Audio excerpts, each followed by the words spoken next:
Friends, ఈ వీడియోలో మనం రోజువారీ రాశి ఫలాలలో వృషభ రాశి వారి గురించి తెలుసుకుందాం. అంతకన్నా ముందు చిన్న రిక్వెస్ట్ ఫ్రెండ్స్, ఈ వీడియో మొదటగా చూస్తున్నట్లయితే లైక్ చేయండి, షేర్ చేయండి, అలాగే సబ్స్క్రైబ్ చేయడం అసలు మర్చిపోవద్దు. మీ యొక్క సపోర్ట్ నాకు ఎంతో అవసరం. ఇక వృషభ రాశి వారికి ఈరోజు చూసుకున్నట్లయితే ఆదాయ మార్గాలు అనేవి పెరుగుతాయి. రాజకీయ వర్గాల నుండి ఆహ్వానాలు అనేవి అందుతాయి. ఇక దూరపు బంధువుల కలయిక ఆనందాన్ని కలిగిస్తుంది. మిత్రులతో వివాదాలు ఏవైతే నెలకొని ఉన్నాయో అవి ఈరోజు పరిష్కరించుకోగలుగుతారు. ఇక నూతన కార్యక్రమాలను ప్రారంభిస్తారు. వ్యాపారస్తులు ఎవరైతే ఉన్నారో వారు వ్యాపారాలలో నూతన ప్రణాళికలు అమలు చేయడం వలన మంచి శుభ ఫలితాలను పొందుతారు, మంచి లాభాలను గడిస్తారు. ఇక ఉద్యోగస్తులు ఎవరైతే ఉన్నారో వారు పనిచేసే చోట మరింత ఉత్సాహంగా పనిచేసి లాభాలను అందుకుంటారు. ఇక ఈరోజు వృషభ రాశి వారు తమ సంతాన వివాహ ప్రయత్నాలు ఏవైతే చేస్తున్నారో అవి అనుకూలిస్తాయని చెప్పవచ్చు. ఇక ఉద్యోగస్తులకు అనుకున్న చోటికి బదిలీలు కలిగే అవకాశం కనిపిస్తుంది. ఇక ప్రముఖుల పరిచయం మీకు లబ్ధిని చేకూరుస్తుంది. ఇక ఆస్తి పంపకాలలో ఆస్తి లాభ సూచనలు కనబడుతున్నవి. అలాగే కుటుంబ సౌఖ్యం కనబడుతుంది. నూతన వాహన యోగం అనేది ఉంది. షేర్ మార్కెట్లలో ఎవరైతే పెట్టుబడులు పెడుతున్నారో వారు మంచి లాభాలను అందుకుంటారు. అలాగే వ్యవసాయదారులకు పంట లాభం కనబడుతుంది. రొయ్యల చేపల చెరువుల వారికి కూడా మంచి లాభాలు అనేవి కనబడుతున్నవి.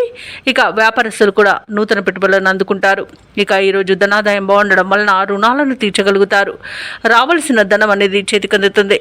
ఇక ఈరోజు విదేశీయాన యోగం కూడా కనబడుతుంది. అలాగే విదేశాలలో విద్యాపరంగా, వృత్తిపరంగా, వ్యాపారపరంగా ఎవరైతే నివసిస్తున్నారో వారికి మంచి ఆర్థిక ప్రయోజనాలు అనేవి కలుగుతాయి. మంచి శుభయోగాలు అనేవి కలుగుతాయి. ఇక రాజకీయ నాయకులకు అనుకూలంగా ఉంది. క్రీడాకారులకు మంచి అవకాశాలు అనేవి లభిస్తాయి. అలాగే విదేశీయానం చేసే అవకాశం కూడా క్రీడాకారులకు ఉంది. ఇక వృషభ రాశి వారికి రోజు ముఖ్యమైన నిర్ణయాలకు తగిన సమయంగా చెప్పవచ్చు. ఇంట బయట ప్రోత్సాహకరంగా ఉంటుంది. అలాగే శత్రువులను సైతం ఆకట్టుకుంటారు. ఆర్థిక పరిస్థితి సంతృప్తికరంగా ఉంటుంది. శుభకార్యాలలో పాల్గొంటారు. దేవాలయాలను సందర్శిస్తారు. దేవాలయాలను సందర్శించినప్పుడు మీరు ముఖ్యంగా గుర్తుంచుకోవాల్సింది మీ ఇష్టదైవం యొక్క ఆరాధన అనేది మీకు మంచి చేస్తుంది. కాబట్టి తప్పకుండా తీర్చగా ప్రయత్నించండి. ఇక వ్యాపార వాణిజ్యవేత్తలు ఎవరైతే ఉన్నారో వారి యొక్క ప్రయత్నాలు అనేవి సఫలమవుతాయి. ప్రభుత్వ ఉద్యోగస్తులు ఎవరైతే ఉన్నారో వారు విధుల్లో ప్రశంసలను అందుకుంటారు. పారిశ్రామికవేత్తలకు, రాజకీయవేత్తలకు మరియు వ్యవసాయదారులకు పరిస్థితులు అనేవి అనుకూలంగా గోచరిస్తున్నవి.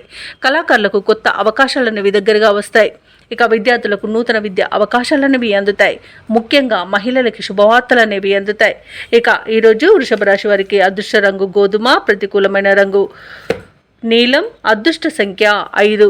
ఈరోజు వృషభ రాశి వారు విష్ణు సహస్రనామాలు పారాయణం చేయడం వలన మంచి శుభ ఫలితాలను పొందుతారు. అలాగే పనులలో వచ్చే ఆటంకాలని తొలగించుకోగలుగుతారు.